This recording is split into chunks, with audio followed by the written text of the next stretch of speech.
suo paese all'età di 20 anni, con in tasca 2 soldi e niente di più.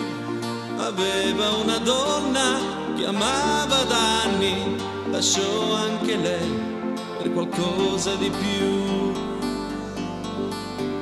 Promise a se stesso di non ritornare al vecchio paese della sua gioventù, dove nessuno voleva sognare i campi d'arare e niente di più.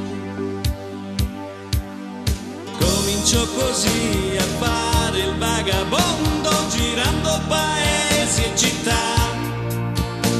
Cercò la fortuna nei quartieri del mondo, dimenticando la sua povertà.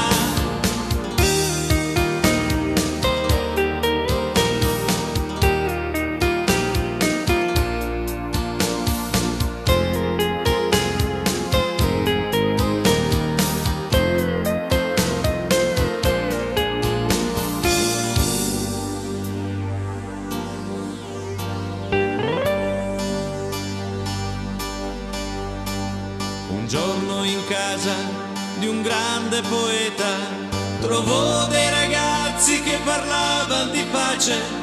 Di colpo capì che era quella la meta che aveva raggiunto per essere felice.